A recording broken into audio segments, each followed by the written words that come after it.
There we go. We are live. We are now live. Link for today's live broadcast. Boop, boop, beep, boop. Hey. Hi, everybody. I'm judging those people. You're judging who people? Those three? You're judging us? Our own people? They look like us. They look like us, but they're not us. Mm-hmm. I don't think that's how this works. Share to my timeline.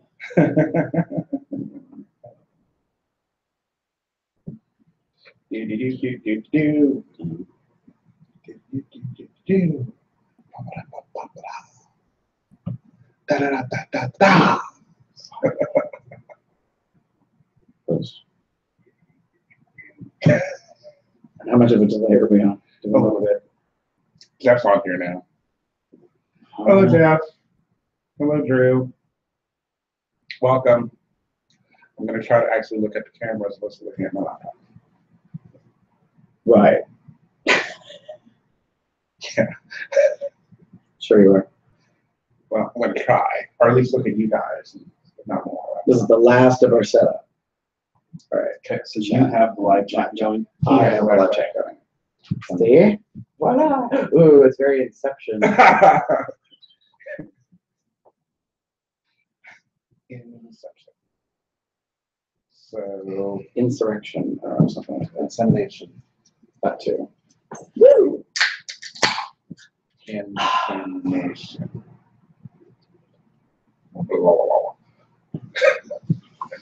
Yay! Are we ready to get this shit show going? sure. Let's go. I have no sound. Drew says he has no sound. Why does he not have sound? Oh, Lordy. Jesus Christ. Oh, good Lord. Hold on. He can't hear us at all. Jeff, can you hear us? I'm putting into the chat. Can anyone hear us? Question mark.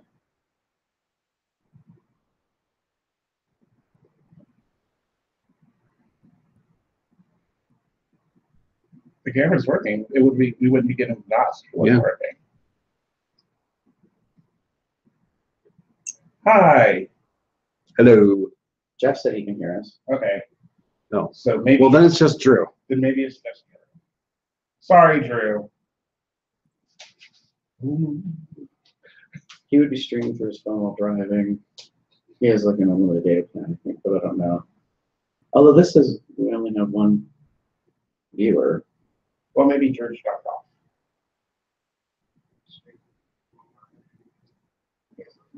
I don't know. So there's audio. Yeah. Okay. So we'll just keep going. Sorry, Drew. Drew, did you mute? Maybe.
I don't know what this one is. That's gonna be the onboard one.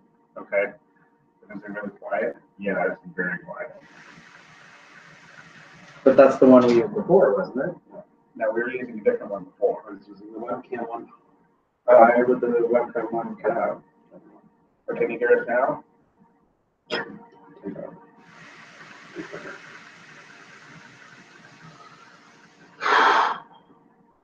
Is better?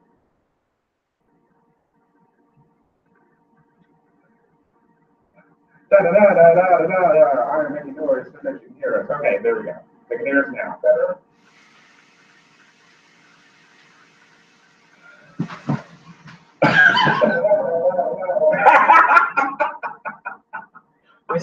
We sound a little bit like we're in a fishbowl, I think is the issue. The mic is on board. So we'll do Do the we want to best. try flipping it again and see if it takes? All right. We are dealing with a lot of technical difficulties. Please Apparently. stand by.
Speaker? No, we don't need a speaker.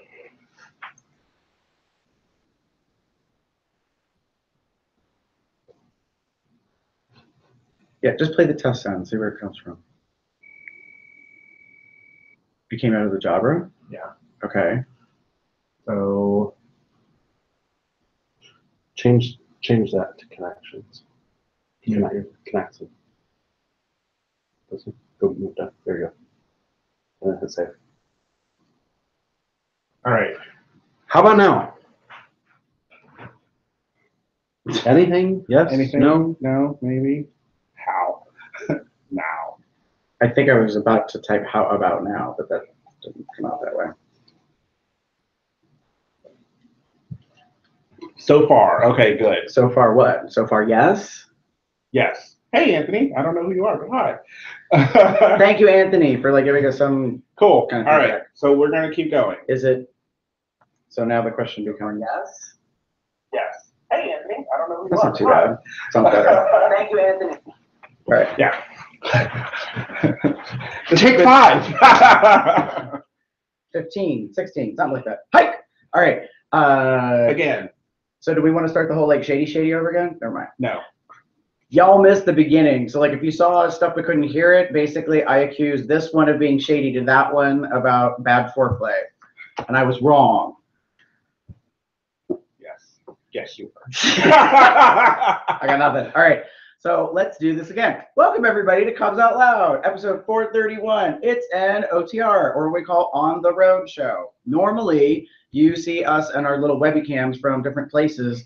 Pennsylvania, Ohio, used to be North Dakota, now Ohio, and Jeffrey's in Texas. He's not with us today, at least not in the show. He's in the chat, I think, somewhere. Yes, he's in Hey, Jeff. So we are all in Cincinnati, or as I used to call it, but got chastised for, the Nasty, because apparently that's the disparaging version. So now they call it the Natty, which I'm like, so you drop the S. Nasty was, I don't know. I don't have any skin in the game. I just live here. Yeah. So, or as Chester found out yesterday, its other nickname is Porkopolis. I was gonna say Pig Tucky. I don't know why, where that came from, or why I was thinking of that. Pig Tucky. Pig Tucky. Wow, you made a whole new thing up. And it might take, who knows.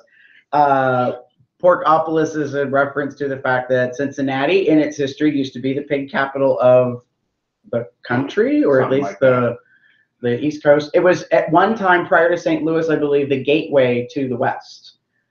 So There you go. please excuse me, I now have carbonation coming up.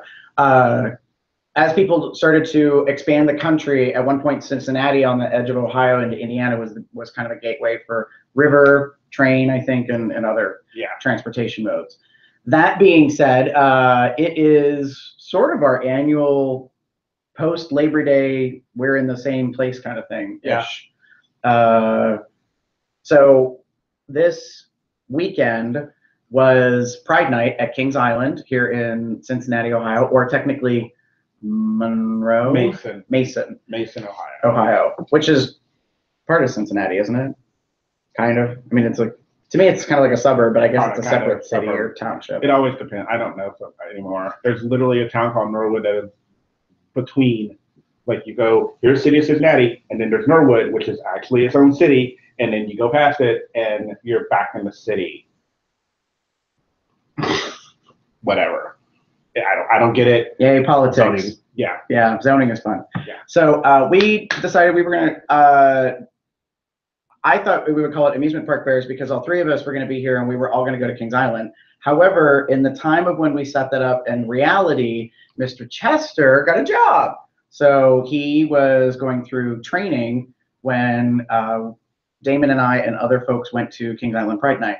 So he did not get to go to Kings Island with us, but he's heard lots of stories about what happened. Most of it was about the drag show, because that's what we do, is go see drag and then talk about it afterwards. Yeah, one of them things. But we're probably going to do this topic again in the future, at least once or twice, because a certain podcast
Really, girl? You're gonna give me rabbit ears? Would you rather have me stick my tongue right there next to your ear? I don't know. Now, the problem I see, though, is that we're not going to fit into frame, possibly.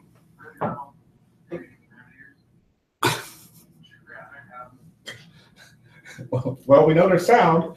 I think we might.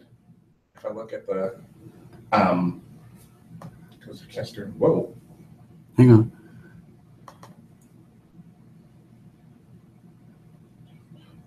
You are totally not naked right now, Chester. Oh.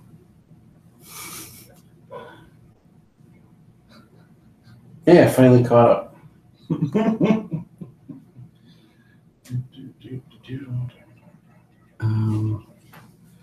No, I want that one. Show. Okay, you're doing something because it now got really yellow. Hold on. What I want to do, though, is... Ooh, right. Super bright. Sorry, everybody. It's going to get ugly for a moment. Hang on.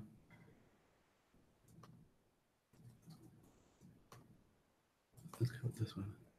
Let me know when the color looks okay. Okay, hold on. It's gonna get ugly for a moment. And then you see Gary's face. Hey, it's the way it is. Okay, that's a little better. That's actually a lot better. But he's on delay, so I think he's not. Yeah, I'm on delay too. Whatever you have it on right now is fine. Yeah. Really? Oh, It's a bit bright. now it's bright. All right. No, see, that's what I wanted to know. I thought. Well, you realize we're dealing with the About delay 3 seconds, too. about 10 seconds behind.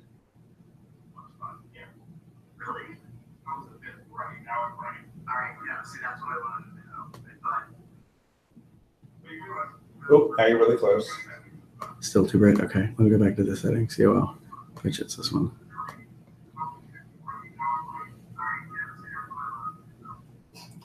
And now it's getting all in section. Yeah, right there is fine. It's a bit sepia, but it'll work. What I was trying to do, though, is...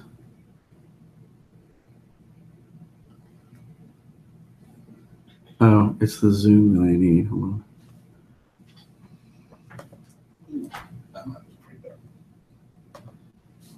There we go. That's what I was trying to do. Just not go too far. There you go. Blink. Hang on. Let me... Just a heads up, it's already 105. I know. We'll talk really quickly. It'll be fine. It'll be fine. Totally fine. Everything's fine here. So they can hear How are us. you? We're good. Yes. And They can hear us. They can see us. They just can't touch us and feel us. I put my pants back on.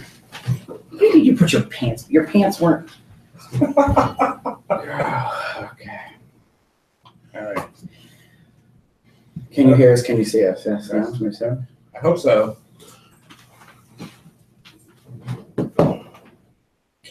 What are you trying to?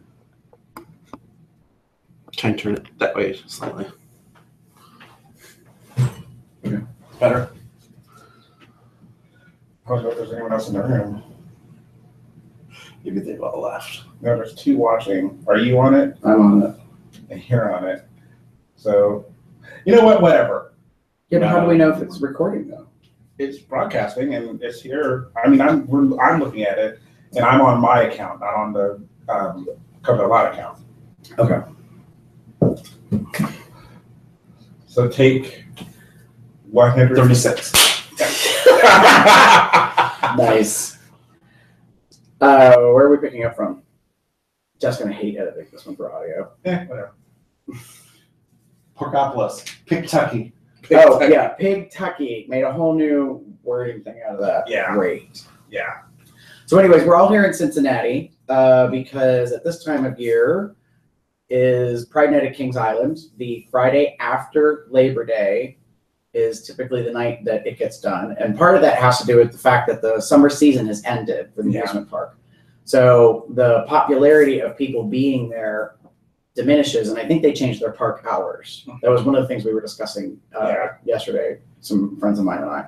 So this year, however, was the 20th year of Pride Night at Kings Island, and the Lesbian and Gay Center of Cincinnati has been the coordinator, fundraising benefactor for the event for 20 years. Rusty Lockett, who I think is originally from Cincinnati or Northern Kentucky near here, he has been part of the center on the board and involved, and he's done this event for I think 15 of the 20 years. Yeah. And the reason we're talking about the time frame, especially on the number of years, is because this was the last year. Yeah. And that wasn't discussed at length. Yes. So I bought the shirt this year. Ta-da! Although it doesn't say Kings Island or anything. Like, what? All it has is the dates, Pride Night and like Pride Out. So yeah, so they decided that they're going to stop doing it. Now, what I do want to talk about, though, is this discussion at the end of night about the possibility that this really isn't the very last Pride Night. And it makes sense when you hear about the logistics. So the center has had a contract with Cedar Fair, the parent company of Kings Island, for years on end. And another group has possibly stepped forward to take over Pride Night.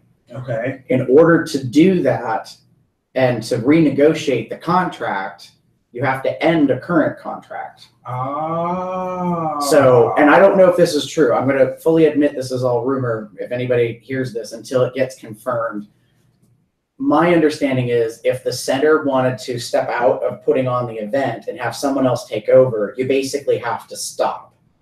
Now, if this is true, then Cincinnati has a pride organization. Yes. That entity is what I was told wants to continue doing Pride Night. Okay. So to the lay public, Pride Night will continue.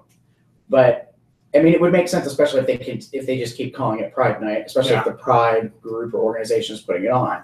It just won't be the center or necessarily Rusty and that dedicated team of however many years doing the work. Yeah. So I'll be curious to see how that plays out. It also explains why they weren't majorly promoting that this is the last and final year. Yeah. So because I had heard rumor about it, and then I asked you, and you confirmed you had heard that. So I went to Rusty, because we're friends in real life and online, and I said, hey, no offense, there's a rumor this is the last year. To which he replied, this is not a rumor. I was like, oh dear.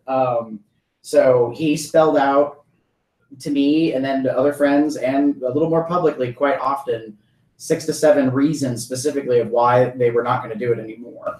We're not going to get into the discussion of that, but it makes sense when you start understanding the things they've had to deal with. So we don't know if this is the real last time the local community will be going to the amusement park as a private group at night.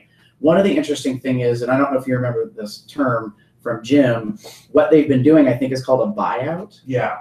So a buyout of the park means you are exclusive as an audience. The only people there is your audience, like your group that attends and the workers. It's like my event at my run. We are the only ones in the water park. There they call it an after hours event because it's after public hours. Yeah. So it makes sense to me, kind of the structure that as a buyout, they have very specific rules about what happens and that kind of stuff. Yeah. So if all of this comes together the way I think it is, the Pride organization is now going to take over the event, managing it, organizing it, and they will carry it forward. Now, whether they do a buyout, I don't know. Yeah, there's been a lot of speculation, and once everything gets confirmed, and it probably won't get confirmed for a little while. I think they want people to like take a little time. You had your Pride Night, you had your last one. Let's take a little time to figure out what we're going to do. It also may depend solely on cost effectiveness, because it's a buyout is not an easy thing to do. It really isn't, because you're depending on what the organization like Kings Island wants.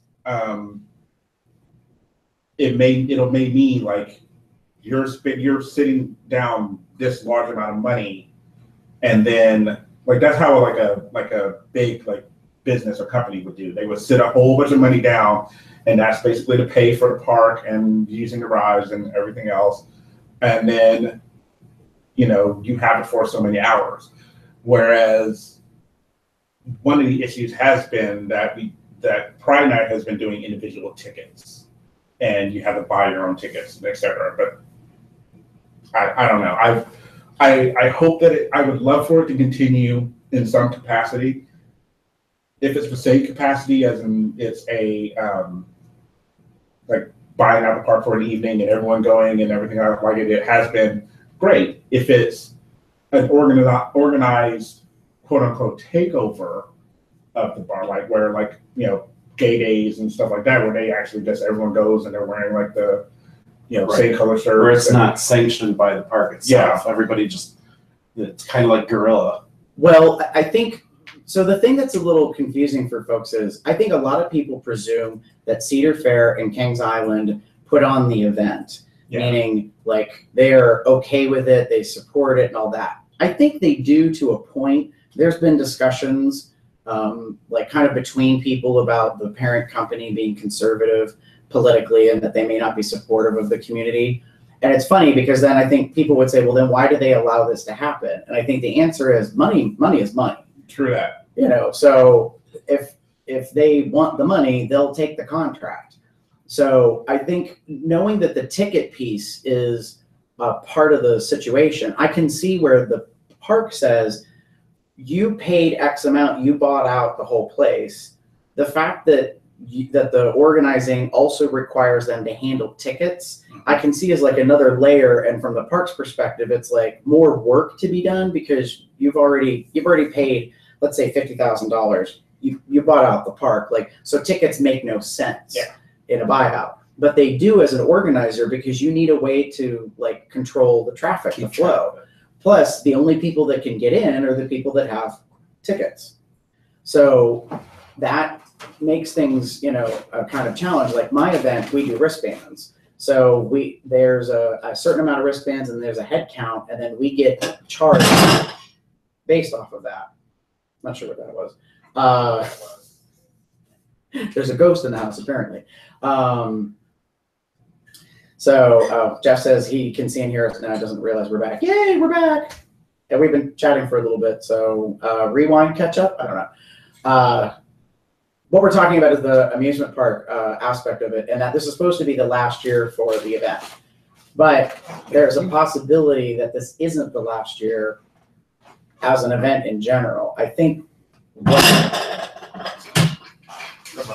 Okay. We're just gonna leave that alone. We'll come back to that mess later. So I feel bad because, I was telling people, like in our group chat for discount tickets and stuff, I was like, hey, just so you know, there's a rumor going around, this is the last year, and it's been confirmed, it is the last year. And then at the end of the night, people who know people, so this is all like third, fourth party, came forward with this concept of, it won't be the end of Pride Night at the park, it's more the end of who is putting it on, who's organizing it. And I kind of understand why it's a little weird to talk about that, because to the lay person, they don't care. You know what I mean? Like, I think most people that go to the amusement park, they just want to go. Yeah. So I don't think they give a shit about who's working it, because they're not invested in who's working it, you know what I mean, or who's volunteering or making the magic happen. They just show up. Yeah. So I can understand why some people would be like, man, like, all right, so a different entity's in charge, and to them maybe it's more politics and they don't care. That could be also that the it's case. Going from one nonprofit to another nonprofit. At least I hope the Pride Group's a nonprofit, maybe in Cincinnati. So Again, I don't invest in those kind of things really. Right. Like I'm one of those people like, oh, it's being put on. That's all that really matters to me. Right. So it brings up a good point about like we went. And Chester, you've gone to a lot of parks, and like I think people go because they want to have the fun factor, and the organizing aspect or whatever really doesn't ever come to mind. Because you're like, I'm just there because my friends are there. I want to ride rides. I want to eat bad food. Like, I want to cruise people, whatever it is. And you want to have fun, but there's work that goes on in behind the scenes kind of stuff. I think taking over parks, buying out parks, that kind of stuff, or the guerrilla style, like going to a park, that's about like having a presence and being known. But it's interesting because I was talking to someone, we were talking about there's less and less bars. And I was trying to help them understand. People were like, oh, well, they blame the apps are the reason why there's less gay bars. And I'm like, yes and no. The reality is we've moved forward as a society for the, equality, diversity, acceptance issues. So a gay bar is no longer required as a safe space. Right. So it makes me wonder if amusement park events are also going to start to become less and less because we don't need our own space. Like we don't need our own event to come together. We can just go any day. Sure. I don't know if that will be the case or not. I think we can still go any day that we want, but we just can't go as a group and be comfortable going as a group. But do people not feel comfortable going though right now? Like I've never known anybody to say, "Oh, I'm not going to go to Cedar Point because I don't want people gay bashing me." I've never heard of anything like that. True. I think what the issue what the potential issue could be is that whether or not, because for me, when I go to Friday night, I tend to go because I know I feel not necessarily that it's a safe space, but I feel that I will be a lot more comfortable seeing gay, LGBT people around and enjoying themselves and having fun, as opposed to not necessarily hiding or hiding kind of thing. Because you can see plenty of gays and whatever, at amusement parks and what have you. They're going to be there because we're all, there. But well, look at it this way. Yesterday, the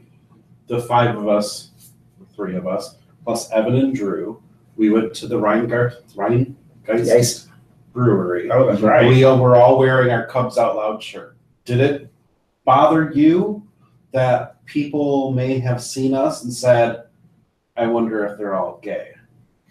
I never got that. I never had any kind of feeling that people were judging us or looking at us differently, other than the fact that those guys all have the same shirt on.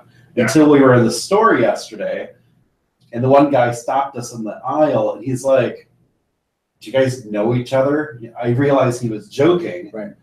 But then he also made it after I said, no, we don't know each other at all. And then he's like, there's something about you. And when he said that, I was like, I wonder if he realizes we're gay.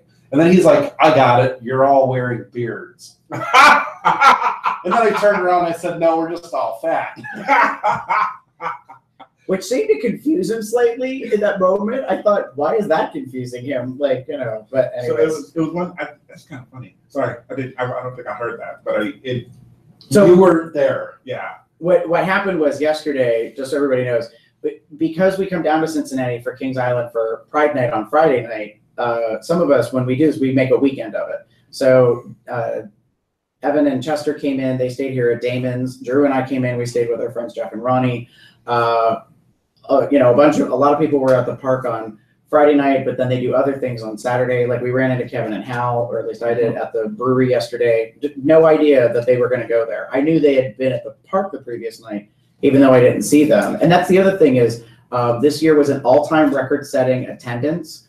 I believe Rusty listed it was about around or over 3,400 people that went to the park. So in 20 years, that's the most they've ever had turnout, which is great. Nice. I'm glad to see that, that happened again, because it's been a couple of years since they've had record-breaking attendance. But it's so, like, there's so many people, you may not see each other. I have a friend from Columbus that was there. I never saw him the whole time. Didn't even know he was there. I never saw there were so many people well, no, him I saw because I gave him his ticket. Yeah, but that was a different friend. But yeah, it's difficult to see folks, and so we extended the weekend. And then because we knew we were going to be here and recording this, I had this idea amongst us as co-hosts. We've bought, some of the different apparel through our Zazzle.com/CubsOutLoud store. Bing! You're welcome, Jeff. So we had our different shirts. We're not wearing them today because, no offense, we wore them all day yesterday. Yeah. So, and then Chester took a couple of pictures. You might see some of them show up later of us. So we just kept them on throughout the course of the day. And we made the joke about some people might think we're part of a softball team or something of that sort. So I don't know if when we went to the brewery and then we went to Jungle Jim's to the grocery store, if people kind of figured it out or wondered. Yeah. I mean, no one, don't take wrong to this, no one was able to finally say, oh, are you all brothers? Because we have one of us who people can't confuse with the others easily. Like, I will own this. People talk about people of color looking alike. It happens on the other end when no offense, when you're a fat, white, hairy homosexual and you're next to other ones and people go, oh, are you guys brothers? And you're looking at each other like, we don't look that much alike. I have a feeling it's because when people see that, it is because their mind snaps. They have to make a connection. They have to make a connection. They know that you guys are together somehow, but they just don't want to face the truth that, oh, they are probably a couple or something like that. Yeah. or it just may not be their frame of mind. I get with you that, like, I got to put them in a box. Like, I need a label. I need a construct to know who and what they are. But I think what happens a lot of times is it's not in their wheelhouse. Like, it's just not in their experience. Like, I was talking this weekend about my parents had asked me, my mom, within about a year and a half ago, we had this conversation. She said, why did you think you couldn't come out when you were younger? Because I didn't come out until college and I struggled with it. And they both felt like, what did we do wrong as parents that you couldn't have come out when you knew? And I told them, I don't think you did anything wrong. But what I finally realized in my 40s now is that neither of my parents had gay friends.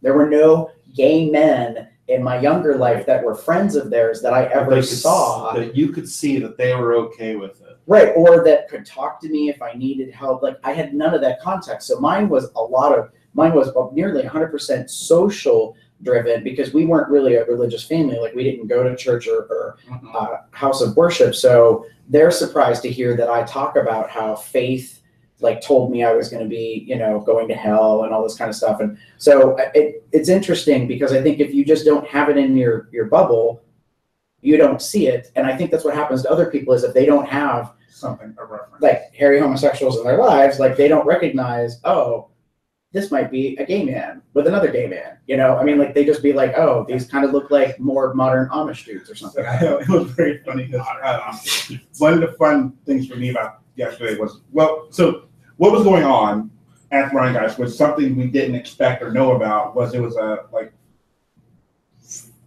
was a festival. They're celebrating their new beer, Franz, which was their beer for their Oktoberfest, which is coming up actually next weekend.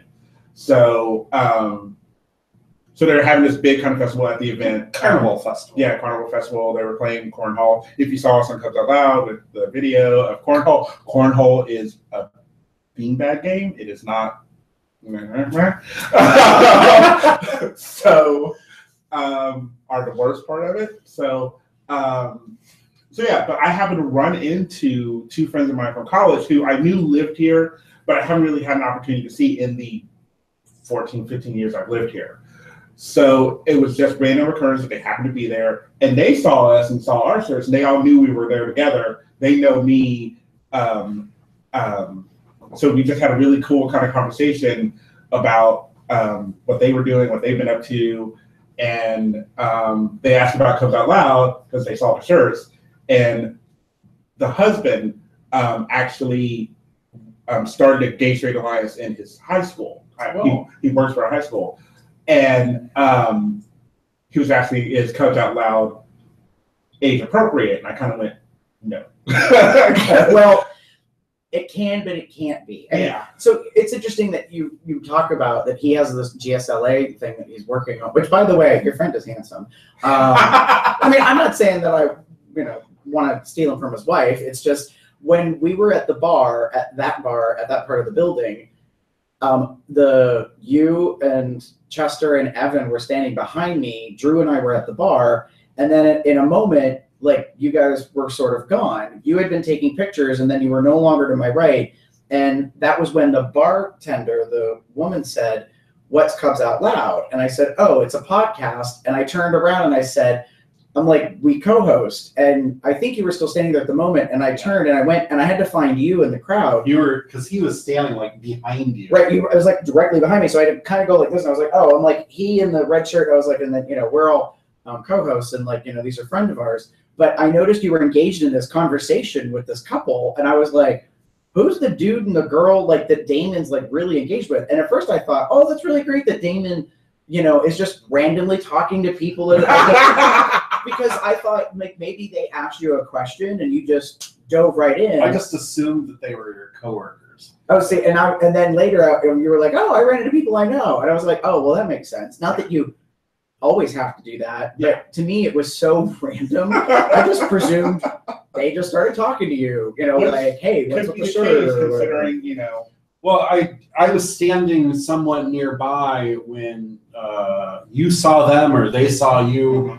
Yeah, the guy saw me first. Right, and it was just the way that you guys were interacting. I was like, oh, they must be colleagues or know each other from somewhere. Yeah. It was easy for me to kind of connect the dots. We're in Cincinnati. You live and work in Cincinnati. Right. So you must know them somehow. Somehow.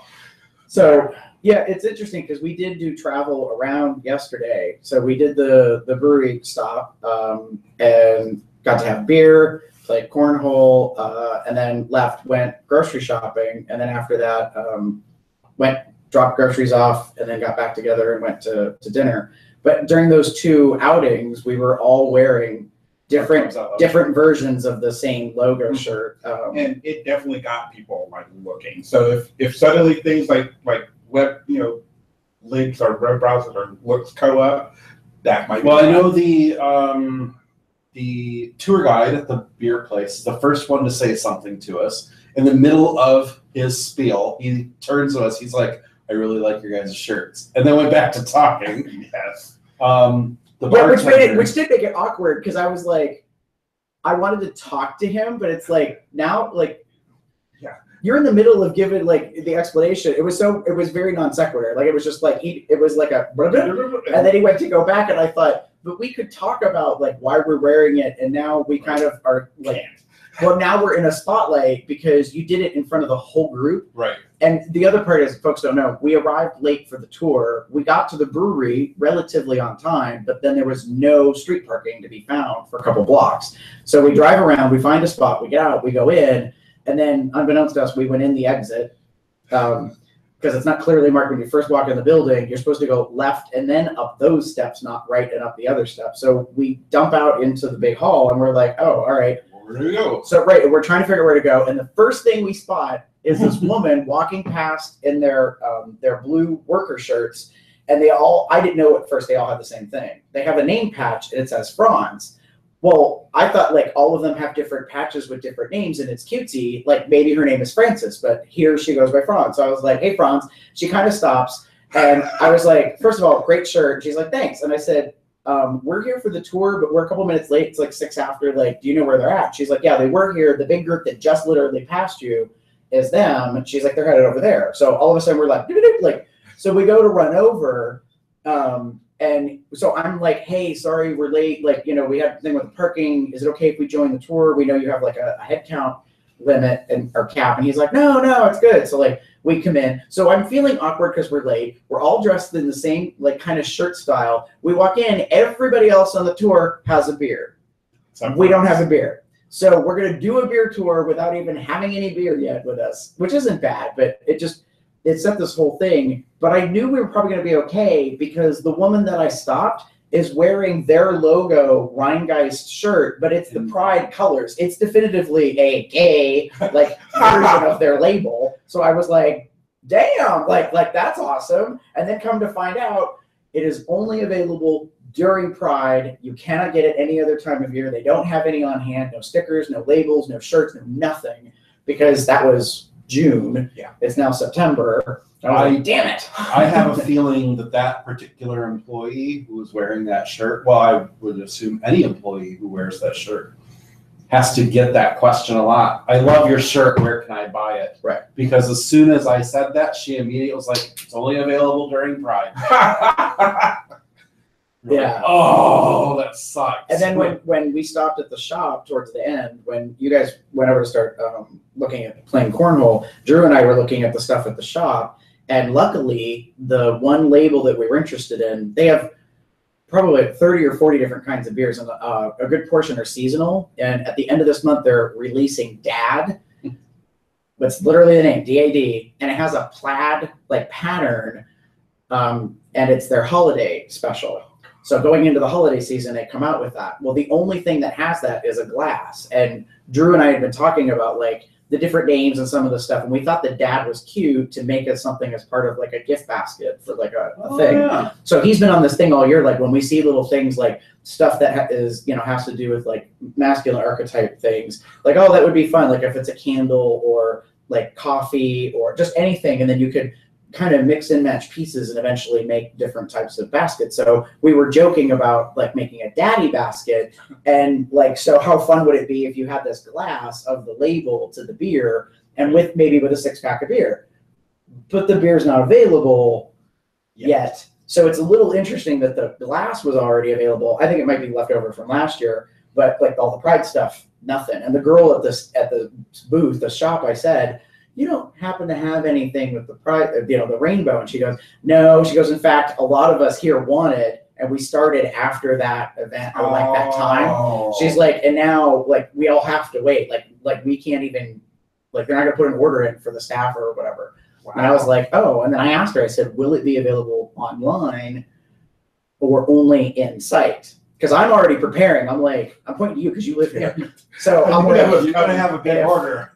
Well, no, it's like if we know that it's coming up and it isn't available online, then we might have to like ask you to do some reconnaissance and like either call or pick up 20 of them. Well, you know, and say, hey, like, is it only available in store? And maybe if they do pre-order or something, because if you know you're going to have like 6-8 people or whatever that all want to get the shirt, then that way we can work with them and make sure that, you know, folks that want it can get it or whatever it is. Nice. So, but yeah, I mean, it's pretty cool. And we like the beer that they had. Yeah, it was good. It was a good beer. It was a good day of drinking. I'm not a beer drinker, but I did go up to the bar and ask them, hey, do you guys offer samples? Because I will taste different things. And she's like, oh yeah, what would you like to try? And then I've got this huge board of like 20 different flavors. And I'm just like, okay, well, give me this one and this one and this one. And I finally did, I did mention to her that I don't care for beer. And she's like, oh, well, that's okay. We have cider. Okay, well, let me try the ciders too. Yeah. So that was part of the reason I think you guys decided to go. Drew had brought up that he wanted to go. I was fine with going. I'm not a big beer drinker, but meaning, you know, it's not something I drink often. I'm probably more like wine or spirits. What's that? We went to Eden Park that morning. Oh, okay. Like that's where. So Chester and Evan and I got up yesterday to go have lunch, and then we were done with lunch, and then you were like, "Oh, we're going to do the door tour at 2." And I was like, "Okay, well, we'll just. What are we going to do for like 2 hours?" Because we were done about noon. So I was like, "Oh, well, why don't we just go?" He was like, "Do you want to do any sight?" Or Evan would love to do some sightseeing, so we just drove through. So we went to Eden Park. I didn't realize that you guys were thinking we were going to be heading from lunch to the brewery. No, yeah, to your place, to Jack Ronnie's, yeah, and then to go out. And I was like, oh, shit. Well, because you messaged me like, are you guys here yet? Like, I thought you guys were going to be here by now. Right. Well, because we were like, maybe we'll just carpool together in one vehicle instead of all that kind of stuff. But which was a great idea. Yeah. So we ended up going there, and like when I talked to you about the idea, I was like, hey, this is what Drew and I are thinking about doing. Do you want to join in? And you were like, well, I'm not much of a beer drinker, but Evan, you know, likes beer. And I said, well, I know that they have cider. Because that was one of the things that Drew had mentioned. He's reading through what they make, and he's like, they make ciders, and I'm like, oh, good. Like, and a lot of breweries do now. A lot of, unless they're a distillery or a winery, and even then, like wineries will make juices, right. Like juice blends. Like everyone's realizing not everyone drinks, and not everyone likes whatever that is. Yes, I still want to try your product, but I want to enjoy what I'm trying. Right. I can't expect every place to do that. Yeah. The only thing that hasn't completely made a resurgence yet is sodas or like soda pops.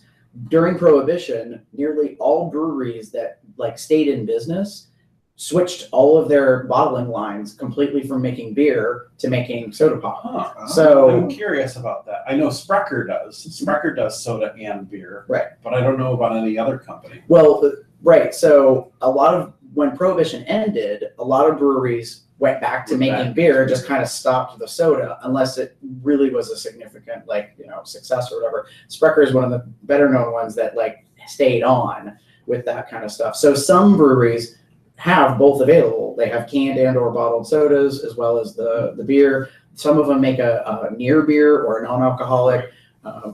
Everyone's kind of playing and dabbling at whatever works. And so Rheingeist in particular here in Cincinnati has the 2 or 3 ciders that they make that continue. So that way you have, but interestingly, everything is alcoholic. Like they even have a ginger ale, and we tried it, but Drew and I were in agreement. Well, at least I didn't care for. I love ginger ale, but I told him I was like, no, it's too bitter because it's made like a Rheingeist. Oh, that one, yeah. So I was excited a little bit for a moment that they had a ginger ale, but it's a true ginger ale. Like it's a beer that has ginger in it, right? No. See, that's the thing that's confusing is there's ginger, what we call ginger ale or ginger soda pop. And then you can have ginger beer, which most ginger beers don't have alcohol in them. Okay. And then there are ginger beers with alcohol. Okay. Right. And then what they made was. And then there's ginger minge. Nice. And then there's ginger minge. And then there's, like they made an ale, but they call it a ginger ale because ginger's the flavor. But it's very problematic because if you think of like Canada Dry, Schweppes or whatever, and you go to drink this, that is not it. No, and that was it. I took a sip from the sample and I made a face and Drew goes, yeah. Like he didn't order it either, but they use a little of hops in the process, as we learned yesterday on our tour. That's what helps add the bitter like profile. And I was like, no, it's too like even though it's low on bitter, it's still too whatever. So that's close to making a soda, but it's not. So I don't know if I think they're pretty successful, so they're probably not caring about making that. Yeah. Right now, but Rheingeist has been pretty successful. They've done a lot. I've heard more about them in the past couple of years than I had ever prior to now. Right. And they're just growing and expanding. And what we obviously heard on the tour was that they're very much very not family driven, but they're very much like we have a lot of employees and we treat them really well and we're doing a lot of stuff and right. And the guy said they're up to like 200 employees now. So if you want to apply mathematics and if you work off the standard that 10% of the population is LGBT, that means they've got 20 employees that are, so to speak, part of the community. In some capacity. Right. Yeah. So then that makes sense why they had the shirt, and they probably, and who knows, I mean, maybe next year during Cincinnati's Pride, Rheingeist might, have a booth or I think they did. Or their beer might be sold at the beer tent if there is such a thing. I don't know. Yeah. So it makes sense along those lines. What would be cool, I just realized, is if Rheingeist was somehow tied into other Pride stuff, like what we talked about earlier in the show was about how the center is no longer going to be putting on Pride Night. There's a rumor or a possibility that the Pride organization will take over organizing that. What would be cool, but I don't know the logistics, is if the night, the entity, event, whatever, could serve Rheingeist, you know what I mean, as a tie-in, as part of a sponsor. I don't think that's possible, though, because from what I've been understanding is the hands are kind of tied on what can be done within the event because of sponsorship deals and that kind of stuff with the I imagine parent because company and it's that. being held at Cedar Fair and Cedar Fair already has sponsorship from other vendors. That would be conflict of You have to be interest. careful with the conflict of interest. Right, because there's a brand of beer, I don't know if I want to say their name, because I don't want to give them buzz marketing, that's big on property. And I was annoyed only because I used to drink this beer, and then the owner is very conservative and was supportive of who became number 45. And I was like, really? Like, and a lot of people in the, gay, lesbian, bigger community had a shit fit because they were like, well, guess I'm not drinking that anymore. And so I feel bad because they're pretty well known and ubiquitous. It's also America's oldest brewery. So it's like, really? Like, so. And then you have to take into consideration that their contract with the park isn't year to year. It's, like 5-10 year contracts. Oh, So yeah. they'll be around for a while. Yeah. So even if the park decided, you know what, we don't want your services anymore, they have to still honor They'll their have the contract contract until it ends. Or pay whatever the or penalty pay it is. off. Yeah. Yeah, to stop that. So again, it all comes down to money. I mean, people have approached and said to my event, like we do the beer tour, we do the winery tour, and people have said, why don't you have local craft beer or the local wineries? Like, why isn't their stuff highlighted as a part of your event? It can be done, but that's a whole other, we need a committee member or whatever to like kind of coordinate and handle that with the host facility to be like, hey, we want XYZ companies or company to be like represented and involved. And what happens is if they don't have exclusive contracts, you can make it work, but then there's all these layers about product, how's it going to be supplied, paying for it. In this case, because it's not necessarily something they carry, you'll probably be charged what's called corkage fees, which is like we could pay for it ourselves. Like I might be able to get a deal. So I might be able to, let's say, approach a local, brew pub or microbrew and say, hey, we want your beer at our event. And they'd be, that's great, not a problem. And I might be able to work out a discount on kegs. But because it's not a standard there and it's going to come in, the hotel's okay with it. But now I'm going to pay a surcharge because they're going to be pouring and supplying under their liquor license.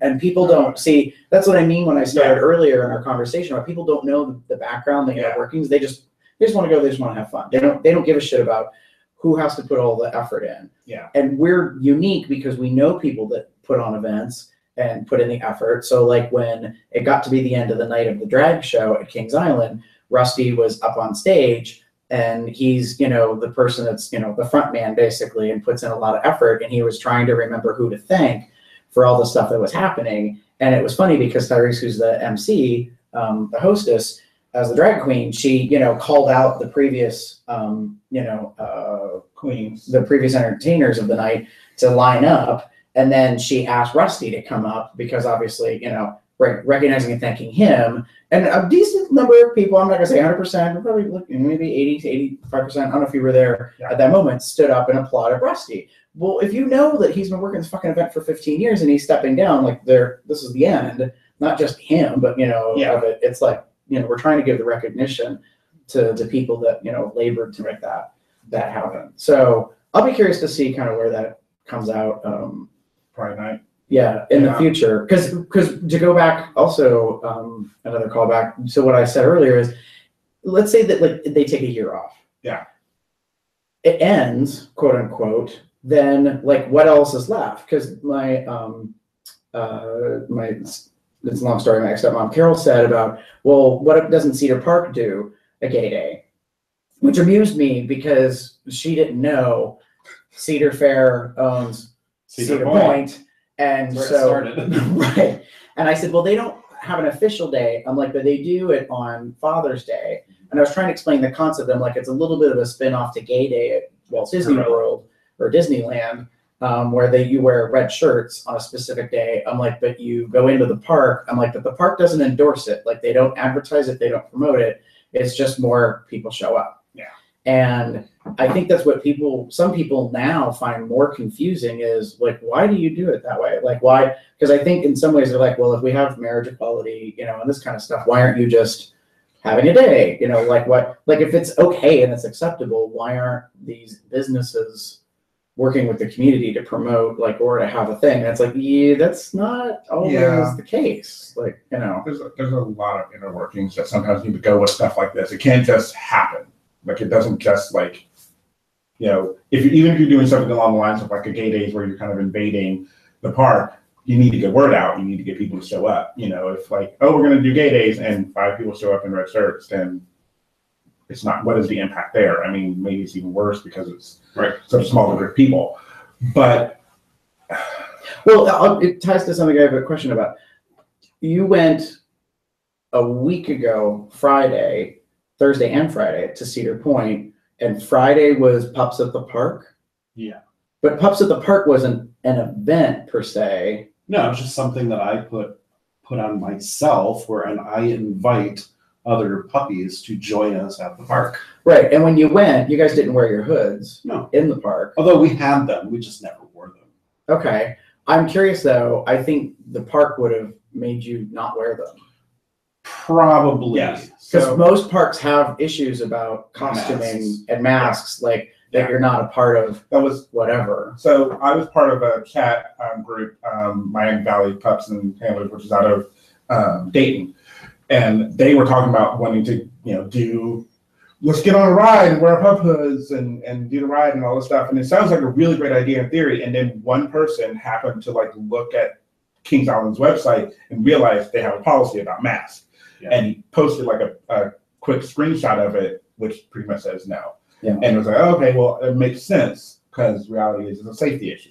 It always has been a safety issue. And I understand that because Kings Island, for example, has Halloween Haunt. They do it in October for Halloween. And they have one of the reasons they had the policy there is because they don't want people in masks at the park at night running around. You don't really recognize people. You can paint your face. You can always paint your face, but you cannot wear an actual mask that covers your face. Or a costume to look like a character. You have to look like a civilian. Yeah. A lot of parks do that during the Halloween haunt stuff. And so I think that's what's hard that's the part I was curious about. I was like, oh, Chester, and I didn't know you were organized. I thought the pup community in Michigan, Ohio, or whatever had kind of coalesced and was like, I want to go to the park, and all of a sudden it just kind of turned into a No, thing. it's something I started a couple years ago because I had not been. Cedar Point's my favorite amusement park to go to, and I hadn't been there for several years. And I asked puppy friends of mine in the Cleveland area, would you guys go to the park with me? We could just make it a puppy at the park day. And that's kind of where it started. And then I was going to do one last year, but I missed it because of school. And then this year I decided, you know what, I'm going to do it again. We only had 6 people go. Yeah. But we went there specifically because we're all puppies. We're going to spend the day at the park together. It can be a lot of fun. And that was one of the things I really did enjoy about the weekend. I think most people do. You came from Pittsburgh, you came from Columbus. People actually come from good distances away just to come to the Pride Night event. And I think that has a lot to show for what it has done and how big it has been promoted and what have you. But also it shows that people like to go to things specifically for their orientation, as it were. I went when I first moved here. I went it was first year. So I went in 2003, which was I was here 2002. I moved here 2002 and I went in 2003. And I actually had friends coming from Kentucky, and that's how I went. And every year since then, I've usually gone with friends in Louisville. I've gone from friends with Lexington. Brady was there. Hi, Brady. David Dulwood, who's been on the show. What's there? There are plenty of other people there. I mean, there were a bunch of people there, obviously, but just I know I saw a lot of groups, like friends or people who just kind of hang out together, going out and going to the park. And I think that was one of the things I really enjoyed was that you weren't really there wasn't really a whole lot of people that were just there by themselves. Right. I think the interesting thing about the event that hasn't been done yet is I forget what it's called, a financial impacts, an economic impact report about what people are doing. I don't know if the center could do this, or if, let's say, Pride Night continues, if the Pride organization or whoever puts it on, if they were to do this, they could really show the importance of having this type of an event, because you're right. Drew comes in from Northern Ohio. I come from Pennsylvania. A whole bunch of people came from Kentucky, other parts of Ohio, Indiana. So if you take that and kind of, do some computations on data and do a small survey, be like, what's the mileage distance you came from?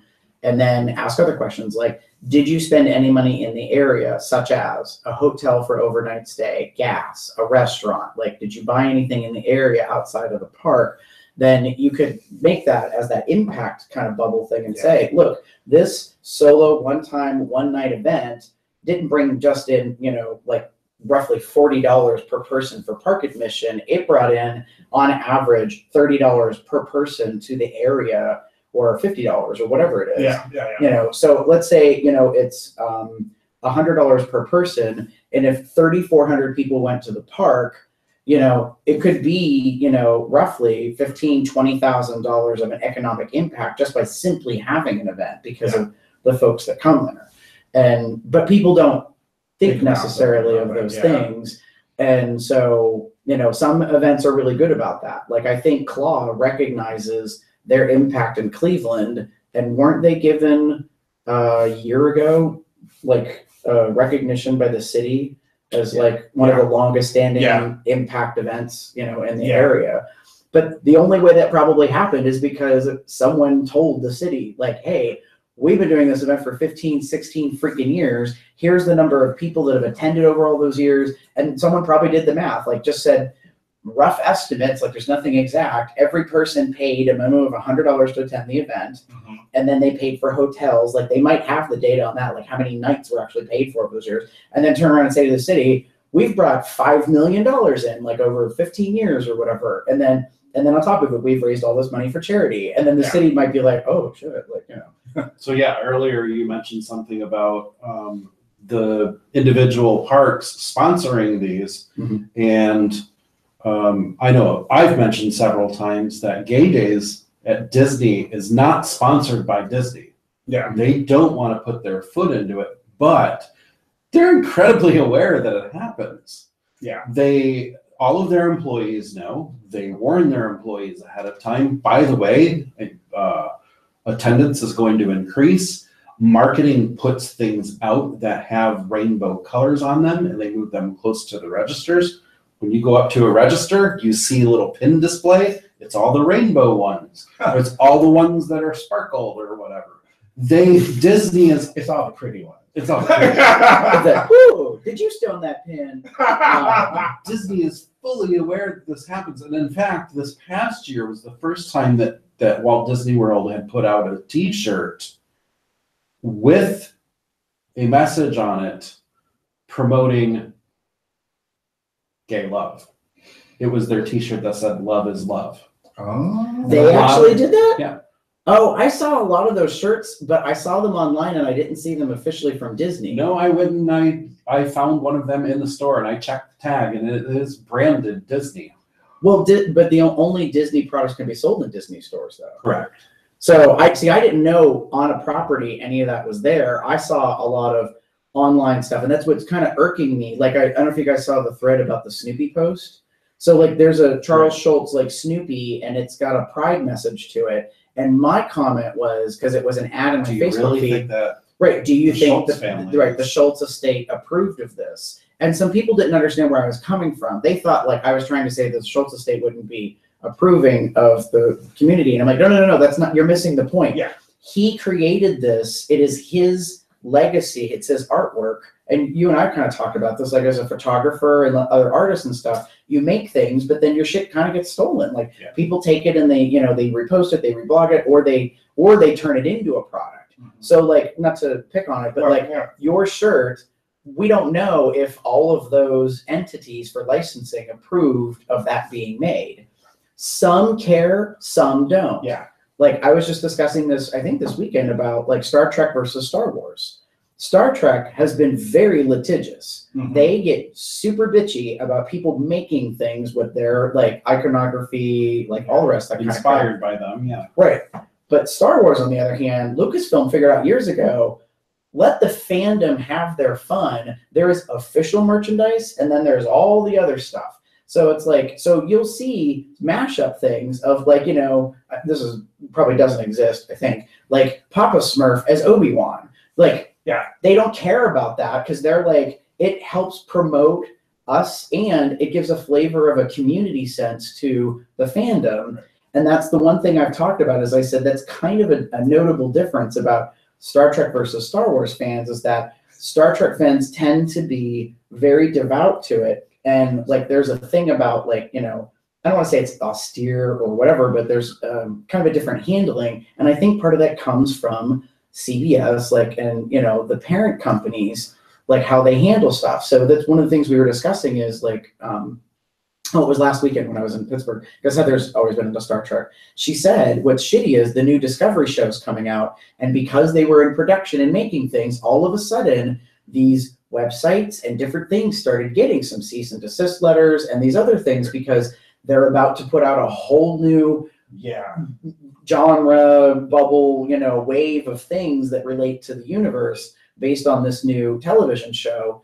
And no offense, they're kind of pissing people off because they're like, yeah, so what? Like, we have a fan-made movie. You're going to sue us and make us remove all the Star Trek references because it's not official? It's like, yet, despite the fact that we got, like, stars from the original series, much older now, to be in it, like, playing their previous, like, and that's what's crappy about it is that Roddenberry, the family company, Rod, who's the son of Gene, he's fine with that stuff. He's like, I didn't get it for a long time. He's like, he has a podcast I listen to a little bit too. He's like, I get that, you know, I had problems with my father and all stuff. He's like, I've matured. He's like, and I've gone to a couple of cons and I get it. He's like, these people are really passionate about something that my father made because they believe in the vision. He's like, who am I to kind of basically shit on it?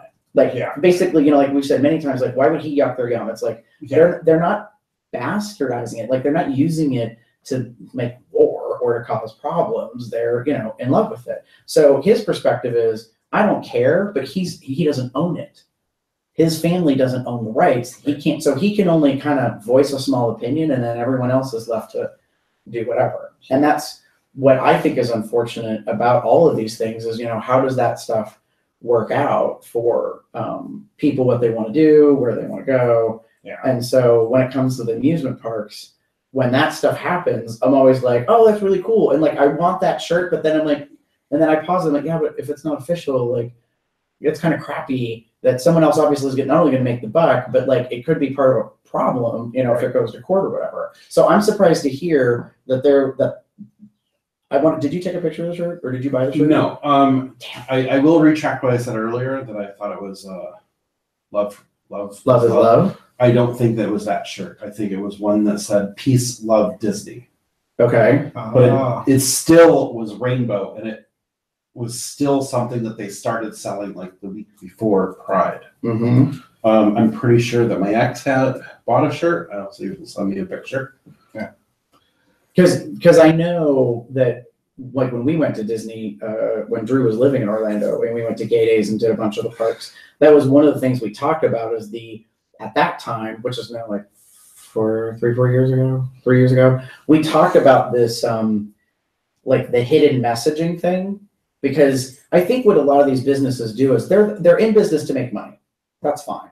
But what's hard is social construct drives what they're willing to do. Right. So are they willing to have a t-shirt with a Pride image obviously in it? Or is it more kind of like subtext, like the rainbow pin stuff? When we went there, like, yeah, it's a rainbow pin. Well, if you pay close enough attention, it's either 5 of the 6 colors or seven colors, not 6. Like, so it's really super close. So it's almost like it's a head nod, but it's not exact and it's not official. It's not like the official Pride thing. Right. But at the same time, you're kind of like, I mean, we kind of chuckled about it a little bit. We're like, well, no one's fooling themselves. Like, no one thinks that there is not a gay employee at Disney. That's just not only statistically impossible, but it's like, girl, have you seen Prince Charming? Come on. So, you know, I mean, it's like, you know, and there's been rumors over years about which characters have a certain orientation or whatever. You know, I think that's where they walk a fine line because they're trying to not like rock the boat, but then they'll do things like, you know, a couple of years ago, I don't think it happened this year, whatever. Usually for Disney around Gay Days, there's this dust up that some conservative group has a hissy fit and they try to make a stink about it. And it usually comes back to the same thing. The company, being Disney, is kind of like they just stay radio silent. They don't really say anything. They don't agree either way or the other. Like they don't tell the conservative group, shut the hell up, you're out of line. But they also don't come out in the other direction and say, you know, that we were gays. Yay. Right. We have, you know, we also find an issue with this. It's a little difficult to have any kind of protesters at Walt Disney World because of the way that the park grounds are set up. They're so large, and Disney kind of owns all of that. Well, they do own all of that property, but it's not like going to Disneyland where you're on a city street and you can exit or enter the park from a public street. It's not like that. It's impossible for anybody to enter the park from a public street. Right, the acreage is so vast. In order to possibly protest, you are nowhere near where the people are. Exactly. Like you'd be a mile or two away, and even then, I don't know if Orlando has ordinances along Who knows? like that kind of Because stuff. there's plenty of ways into Walt Disney World, but they're all via highways. Interesting. Yeah, like it's not like Universal. Some of the other parks, you kind of go through a commercial Right, district or Universal- something to get into. Universal is still on public streets. All of Walt Disney Worlds are private. They are all Disney streets. I mean, think of it this way.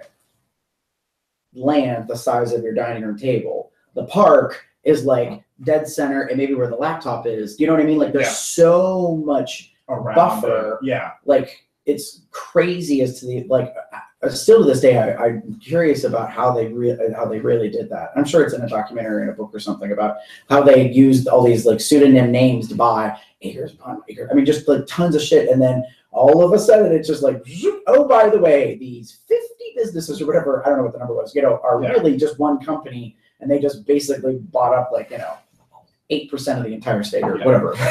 I'm probably way wrong about that, but So when Gay Days happens at sorry, I was just gonna say what we were just talking about. Drew piped in. He said their stance, meaning Disney, is we don't plan it. The groups plan it. We welcome everyone. Yeah. Because he worked there in the past. That was the other interesting thing to go when we did, was because Drew has been an employee there and been there during like Red Shirt Day and that kind of stuff. So we talked back then. By the way, if you go back to those episodes in COL history, there are 3 episodes back to back in the month of June, like 3-4 years ago when we did that road trip. And we talk about a lot of things. And one of the things we talk about is the history of Gay Days at Walt Disney World and how it's changed. Because when Drew worked there, he's like, it was massive. Like it wasn't the beginning. It was, I don't want to say the height, but the turnout and the amount of red shirts was like impactful. Like you couldn't miss it. And we talked about when we went then that not as many people know about the red shirt thing. Like some people do, but now it was more kind of like what we did and you guys have done. It's like you have a shirt made, you know what I mean? And it's like, so now everyone's kind of got their own branding thing going on, but it's not so much about we need to be visual, you know what I mean? Like to make this impact, it's just. I think a lot of it had to do with the fact that it's more organized now, and people tend to go for like a week-long event. Well, right. I mean, that's the other thing that's changed is that now Gay Days in Orlando is 7, 8, like 7 9 days. days. It's this whole legacy of different things. Almost every single day is a different park. I mean, granted, there's a lot of parks, But on top of that, it used to just be you go to Magic Kingdom and that's it. Now it's you can go to Magic Kingdom or you can go to Universal Studios. right. And that's the funny thing. Like when we went there, so Gay Days Orlando is an entity event. And within that are the like different park days that they pick, but you don't have to go those days. You don't have to go to Universal And then you've or got- Magic Kingdom or to either of them. Right, and then Do you've what you got want. like Tidal Wave, which is another layer that's happening, which is a whole separate entity and group putting on a bear event.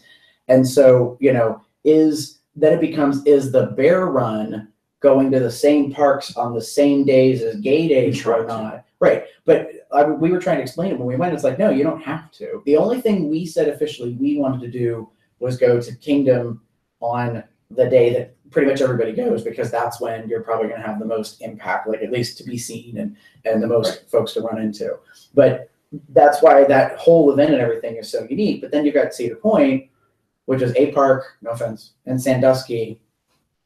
It's not relative. They don't own a gazillion acres and have all these different, pieces of things to do. It's just one park one day. And some people did say to me recently, like, they should move it off of Father's Day. I'm like, well, hey, you know what? Like, I got nothing to do with that. Like, and if you really don't want that to be the thing, then I don't know who's in charge of that or makes that happen. But part of me was like, we don't have to go that day. I don't You think go any day. anybody puts it together or sponsors it. I think it's just Been, tradition has always set it as Father's Day. That's the day you go. That's the day people remember going. Right. So yeah, and that's kind of the I guess odd or unique thing about it is some people think, oh well, there's someone in charge of that. No, not necessarily. Who knows? Yeah, you have different things. I mean, like in my hometown, we have the Waldemeyer Amusement Park. People have always said, oh, you should do like a gay day there. The past couple of years, they've started it, but it's very much I think it should be. It's baby steps. It's like the local pride organization works with the park, gets like the passes or whatever set up. They rent a pavilion. So I mean, it's very much on a smaller scale. Could it become a bigger thing? Absolutely. But to just think that I'm going to take over a park, like, and all these people are going to show up, and it's going to be. I'm like, oh yeah, no. They're not going to allow that. They're not going to like that. Well, You're fucking with their business. not right. If you did it guerrilla style, and if you try to work with the park, like, where's your backup? Like, where's your proof that you're really going to sell 5,000 tickets or get that many people to show up or whatever? Yeah. It's I don't know. It's difficult to plan that. Like, people talk to me about my event like being bigger, and I try to tell them, like, well, it can and it can't. When it comes to the water park event alone, absolutely, it could be way bigger because the park is so big. Mm-hmm. The capacity is huge. So yeah, we could have more bodies in the park, but we don't have the facilities to hold all those people outside of there. Yeah. So we'd have to do kind of like a TVRU or maybe a tidal wave or whatever, where you've got multiple like host locations. And that's a lot of work to like put that together. Coordination. Right. Especially if everyone has more expectations. That's the struggle I see with a lot of these events. Like even like putting on a park event.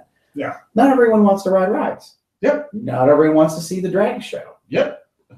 How do you find that balance of things? I mean, that's what we face as people, kind of give us the feedback of, well, I'm not a drinker.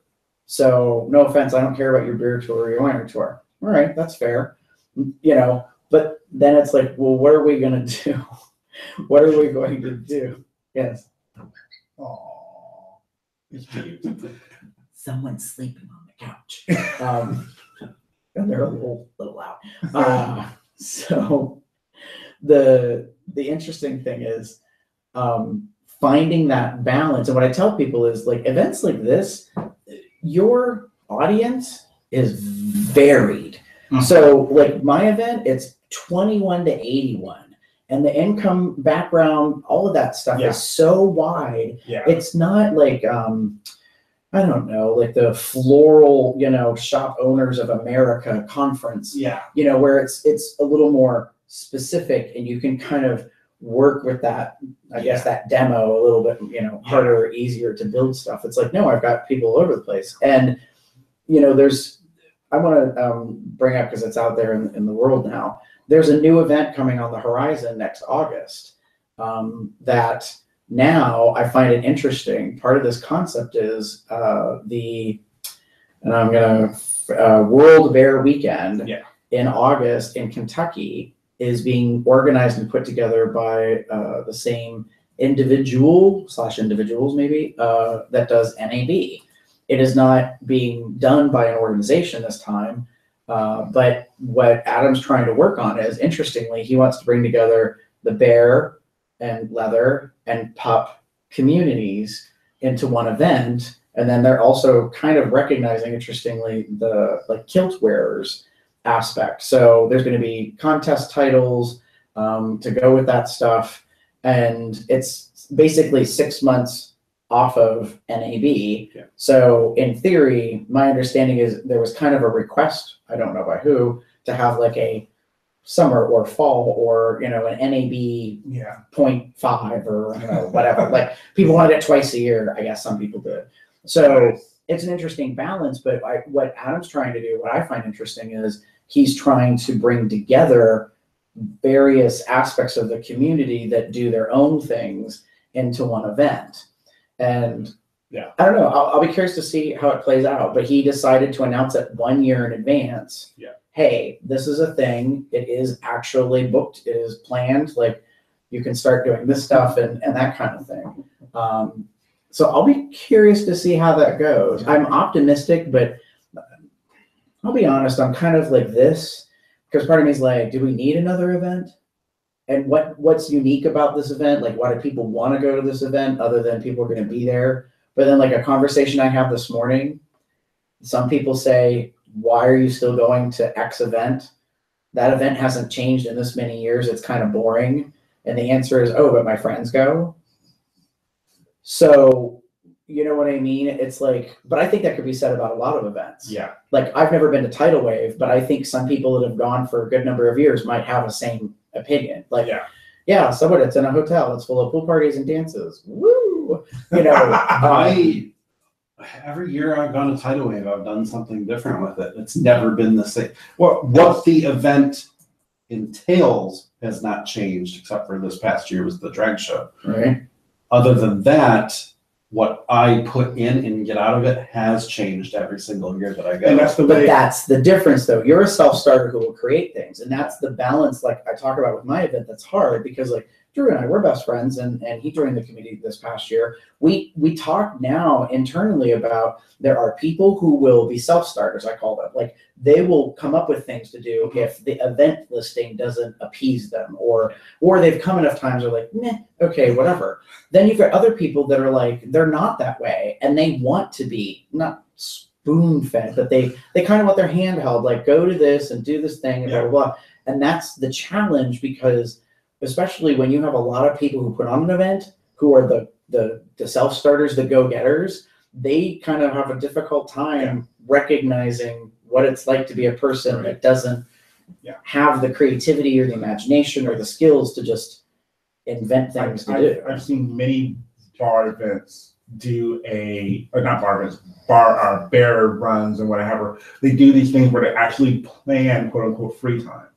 Mhm. We're like, oh, you can do whatever you want. Like, we're not planning anything. We're not going to do anything. We're just going to, if you want to go do something, like the city is that way, and there's, you know, these things over here. Here's some options, but do whatever you want. You've got some hours to do whatever the fuck you want. And I remember those times because I really just like, I told myself like, what would I do? And I thought for a second, and I realized, well, I don't really want to go do like a, because I think it was Nashville. We had just done a tour, kind of like the Grand Ole Opry area. But like, we really don't need to do much else besides that. Reality. And then it was like, well, what else could I do? Well, I can't think of anything. So we went back to the room and we took a nap. Like we're gonna sleep for a little bit so that we can have the energy to do the stuff that was planned later on in the day. It's that easy sometimes. Or if you don't want to do something, or if there's nothing available for you to do, you know, sometimes you just pick up your phone and get on a growler or walk around the halls and see what you pick up. Right. You know? And I think that's the challenge is people knowing that your time is always your own. Like you don't have to do things that are listed, even if you paid into it.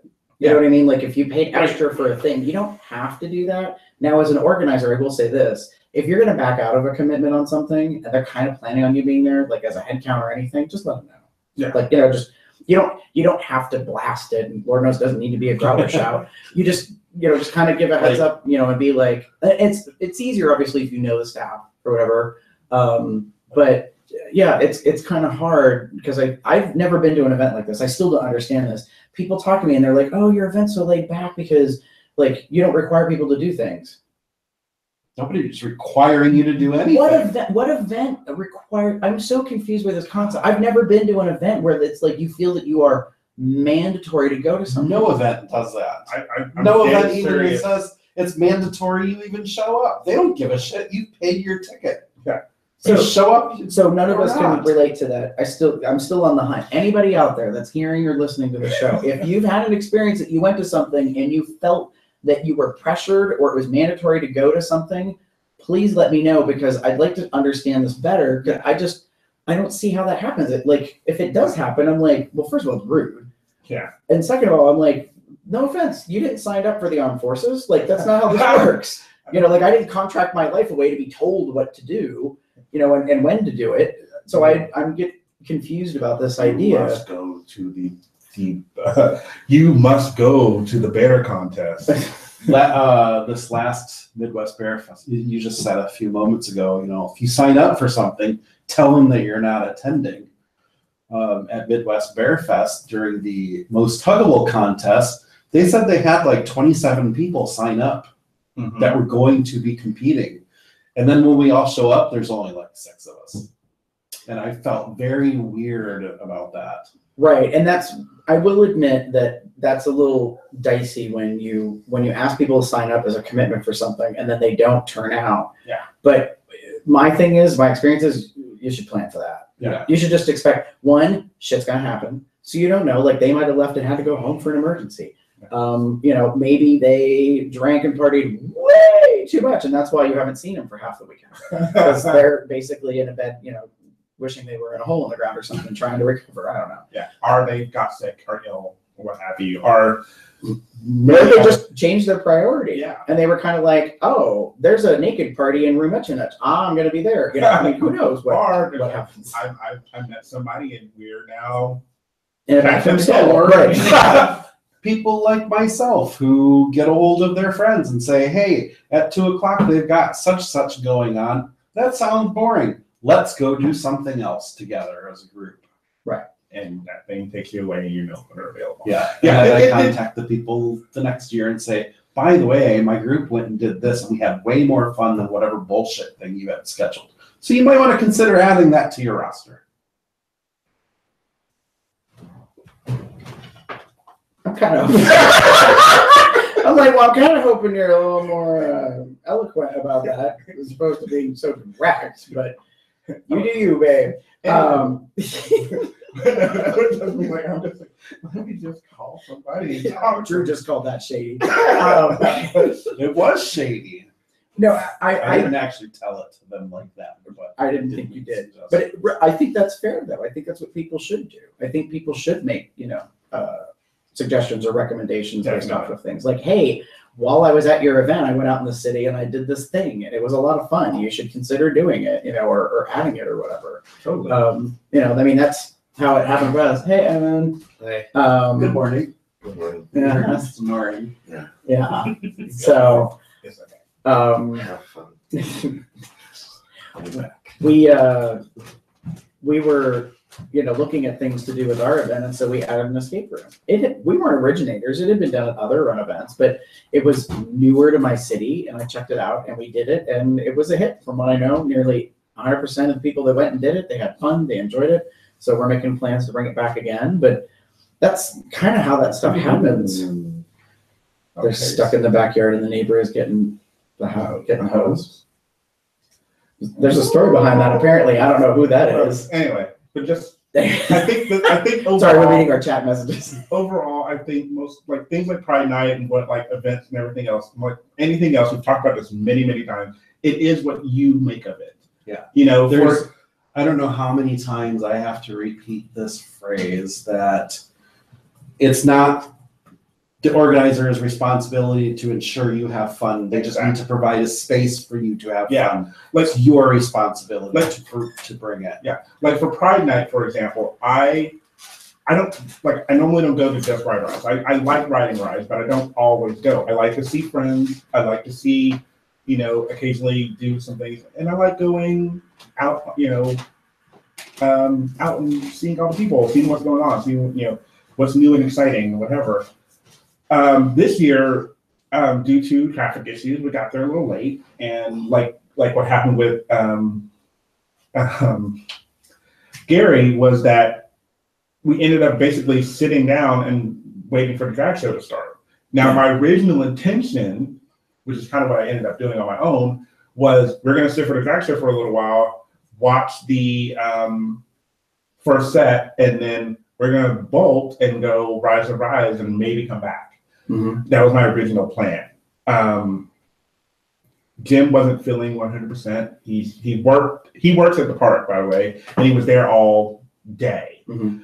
And he's there now, and he was there yesterday. So I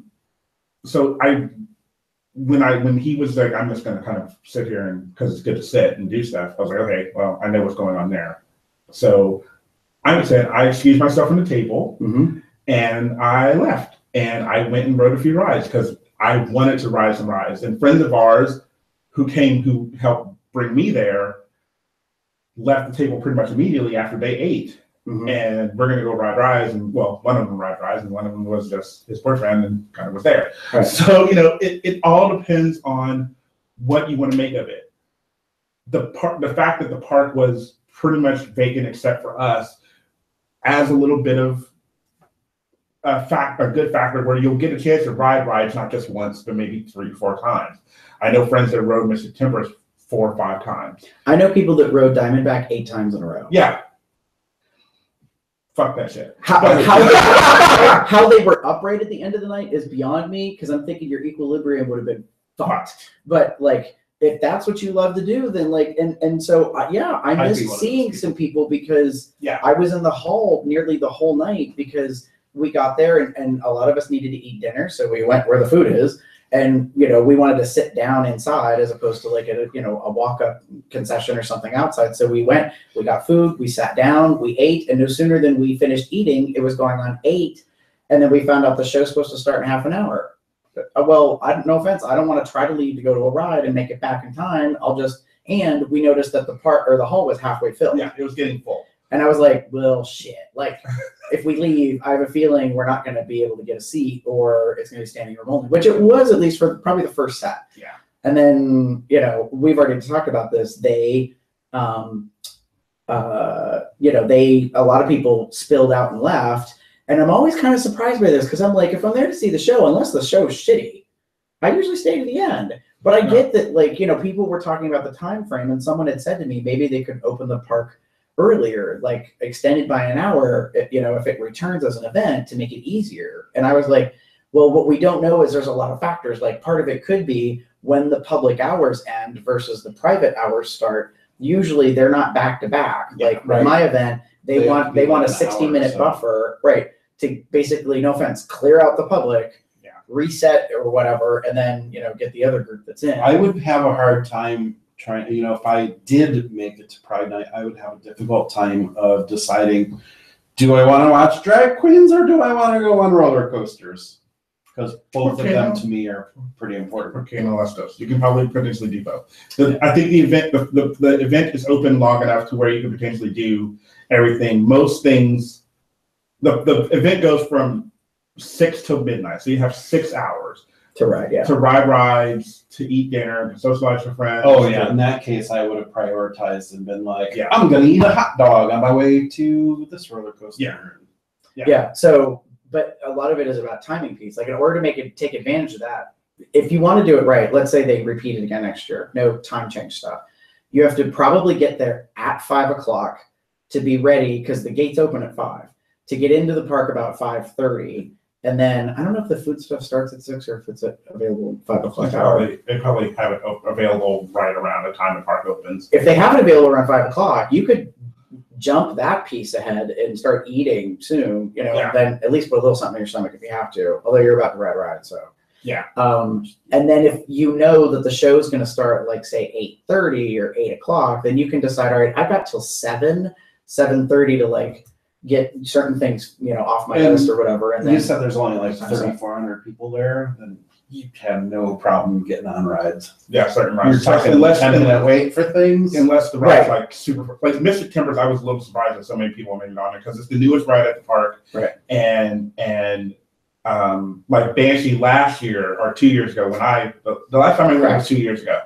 Banshee was the newest ride then, and it didn't have I never saw like outside of the like event the proper area. Yeah. I didn't see like lines out the door, but I know that there were lines. But again, they're going pretty quickly, and they're also you're aware that the lines are going to be shorter. So people are kind of like, oh, well, you'll plan, you'll prioritize, you'll do what you do.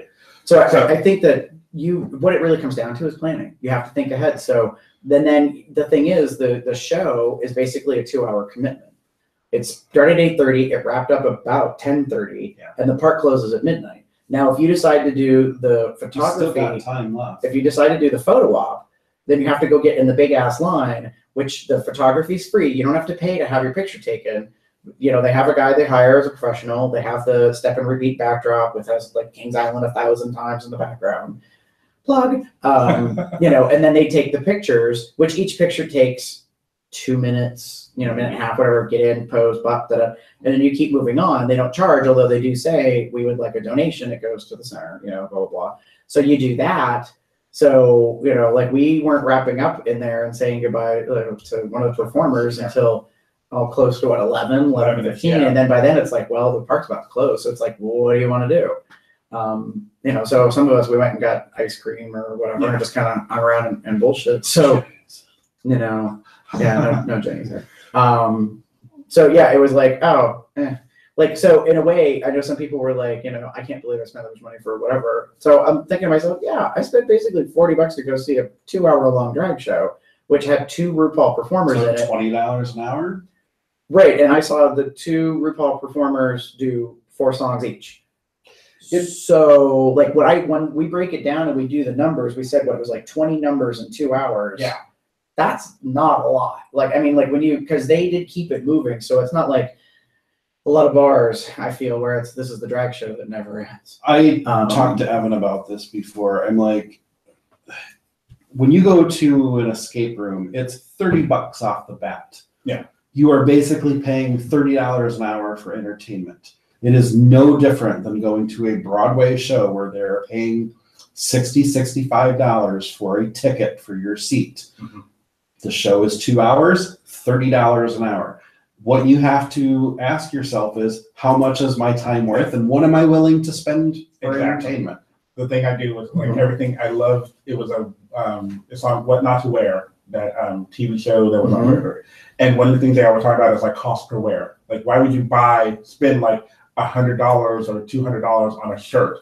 Well, you realize that you're not just wearing it that one, unless you're wearing it that one time. Right. Yeah, you're wearing it for like oh, you have XYZ event, so you can maybe wear it then, or you have a function that you maybe go to every year. So you have something that you could potentially use either multiple times or whatever. So the cost per wear goes down the multiple times you wear it, or you potentially could wear it. So where that $100 shirt might be, if you wear it once, oh my God, what the fuck? But if you realize you wear it maybe 5 times before you can't wear it anymore, that's $20 per wear. People complain that the prices for Disney World are $100 a day per ticket. And I'm like, the park's open for like 16 hours. Yeah, I don't think it's 16 hours. But you know, it's open for like 12 hours. That's like $9 an hour for you to be in the park. Yeah. I don't think it's that much. It's hard. I think it's hard. But right, I mean, I think the cost, like I do my work on training development, cost is about value, and people have to have the value perception, whether or not it's in there for them. Like we teach on this concept, like what's in it for me? We call them WIFMs. Like the only reason why someone invests in something or does something is because it has a payoff. Back. Right. I mean, think of it this way. It's no different than like you were talking about a tire. Let's talk about leather. We were just having this conversation earlier, you know, in the past day about like certain, you know, purveyors, some people think are expensive. Well, that's probably because customers or potential customers think there's not enough value in that price point for the product that I'm getting. Right. And then, you know, so some people are willing to have a different purveyor or knock off leather or, you know, I mean, there's all sorts of things. So I think that's the balance of what happens. I had to learn that early on when I worked for the campground resort. At the time it was a campground, but the owner said, I was surprised to see what the overnight stay price was, like for the bed and breakfast part, because it was hovering around $100 a night. And I was like, dang, like that's way more than a hotel room. But then again, I'm a cheap bitch. Like, you know, and so the owner was like, okay, first of all, like, it's not just a room. Like that room is where you're staying. And yes, you have your own bath or shared bath or whatever the arrangement is, but you also have breakfast in the morning. And that, you know, covers, you know, like 2 people or whatever. And on top of that, you now have the entire property like at your disposal. So you don't have to spend more money to go walk the trails, go, you know, around, you know, the area, to go to the dance hall, you Or know, $30 on breakfast in the morning when you guys get up. Right. So I mean, it's like and then the most interesting thing that he said, and I never forget that Daniel kind of taught me this lesson. He says, and it's not my issue whether or not you can afford it. I'm a business. It is up to you to decide whether or not you want to do this thing. Right. And I kind of understand that. I've never applied that theory to the event that I put on, but it's similar. Yeah. Some people might think that, like, I've been told in the past, like $100 is the breaking point that someone will spend on an event. Now, granted, that was like probably 8 years ago, but at this point, I'm kind of like, whoa, you're really kind of cutting yourself out of a lot of things these days because price keeps going up. But it's fine. Everyone has their own like kind of breaking point. Like, I will not invest any more in this. I mean, look, you buy a new computer. It's like, how much do you want to spend? Do you want to spend this? Do you want to spend that? Yeah. Like we were talking at the dinner a little bit with friends of yours. Like one of them is thinking about switching from like a MacBook to you know, to the an iPad or whatever, because pretty much everything he does is online. And I told him, I was like, yeah, then an iPad makes more sense. If you don't need to have a literal hard drive to get things to do certain stuff, and you don't care about the touchscreen style navigation, yeah, you go for the iPad, go for the tablet thing. But you know, some people are kind of like, oh, but Apple products are expensive. Well, people that like the product will spend the money for the thing. You don't have to. You know, so I feel that way about a lot of stuff. You know what I mean? You're either going to spend the investment or you're not. You just kind of go from there. And then again, it's also what you put into it. I can't stress that enough. Mm-hmm. Any event, anything like that is all about what you put into it. Because you can't just, like, again, you can't just, like you were saying, you can't just expect all this stuff to be here and you're going to have a good time. Right? Like, you could have all this shit all around you, like, we're going to do this and we're having this and we're going to do this. If you don't engage in any way, shape, or form, then if you don't even go, yeah. That's why I have issues when people say, oh, I went to X event and I didn't have a good time. That's not X event's problem, that's yours. I Take that for face value, because Right. yes, I know that I agree, but happen. I agree, but I don't agree. Because no offense, you can go to a shitty event. You can. We could have gone to the brewery yesterday and been like, wow, this is a real poop show. Like, what is this? Like, Yeah. you know, not only like, I don't care how great the beer is. If the building isn't clean, the staff's not nice, like the event's kind of cruddy, like people are rude. Absolutely. I'd be like, I will go buy it in the store maybe if I want to give you my money. Yeah. Like outside of that, no interest. So that's why I'm like, I kind of agree. Like you know how I feel about this. I've always said, you are responsible for your own stuff. Right. I Yeah. can't be held accountable for your whatever. Mm-hmm. I can only be accountable to what I'm like a part of. So yes, like, and that's one of the weird things. Like sometimes events are held accountable for vendors. And that gets sticky because while yes, the event booked the vendor or contracted the vendor or allowed the vendor to come, the event host is not running the vendor's business. So if you don't like their approach, their style, how they handle things, you can go to said host or whatever and provide some criticism constructively or complain. Yeah, but you have to realize they're not in charge. Yeah. Unless, I don't know, unless they do also run the business. Like that to me is like, you know, so if you come and say that, you know, blah, blah, blah, I don't care how they operate. It's like, oh, all right. You know, like someone came once and was like, you know, it was an actual event, I'll leave their name out, but they were like, you know, I don't care for this business. They didn't give me a receipt. Okay, what do you want me to do about it? They're like, well, I think that you should be able to do something. All right, I can go talk to them, but the fact that they don't do receipts at all does not magically mean I'm going to be able to get you a receipt. Like, you know, and they're like, well, I don't know if they're going to make the thing that you know, it was something custom. And I said, well, if you're concerned that you're never going to get it and that you're kind of get ripped off, then just get your money back. I was like, just go ask them, tell them you're going to cancel the order and get money back. Like, I was like, it was so weird to me. I was like, why are you, I'm not in charge of everything. And while you might think I'm an authority figure and I can help you with this, I can try a little, but you know, I was just like, I don't know how to feel about that. You know, I mean, there's certain amounts of responsibility and then there's not. I mean, it's kind of weird. It's like, so you say you go to a hotel and you stay there and I don't know, the toilet paper is not up to standard. You can hold the hotel accountable to a certain point, but the hotel didn't make the toilet paper. Do you know what I mean? They contracted it. They have it. Leave Disney out of this, or whoever you're thinking. No, I was just gonna now. say, I think that the hotel can be accountable in that instance because they are the ones who chose that particular toilet paper. Right, but that's where I think it stops, though. That's what I'm trying to say is like their responsibility is only because they made that decision, Yeah. but they didn't ultimately make the thing. Right.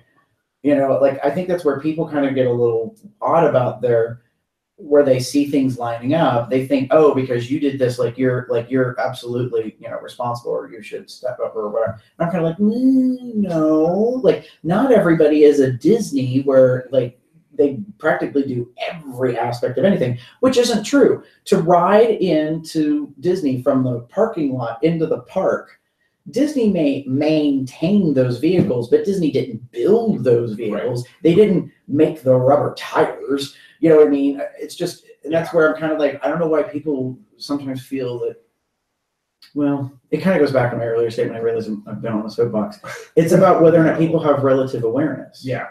Like I've always said this for years. If you have only ever worked for businesses and not been a person who helps make the business happen, then it's very different. Like I've worked for both large corporations and mom and pop operations. When you work on a small scale to like, sole proprietorship or whatever, it's very easy to implement change. There's no chain of command, a big book, you don't need someone to review it. You don't need a compliance department. You just walk up and say, hey, we're changing this to this. Right. And it goes so much quicker and faster. But when you have a smaller entity, it's so much easier to be able to do stuff. Yeah. But, the larger it is, the more people, more complex. But that's what I think people understand. Like, I hate saying it, but like if you're just a cog in the machine and you just do your little piece and you don't know what it takes to make all the stuff happen, then I think that's where those voices come from. They just, I don't want to call them ignorant. I think their awareness is just limited to what it is. It's like if I was to critique Chester about photography, I feel he has every right to come back to me and be like, and what do you know about photography? Like, not to be a dick about it, but you're just kind of like, well, do you know anything? Like, do you understand light, composition, f-stop, blah, blah, blah? I'm just throwing out words because I don't know what I'm talking about. But the reality is, if you don't know those things. Oh, I thought f-stop was about fist fucking. Anyway. Stop. Spoiler.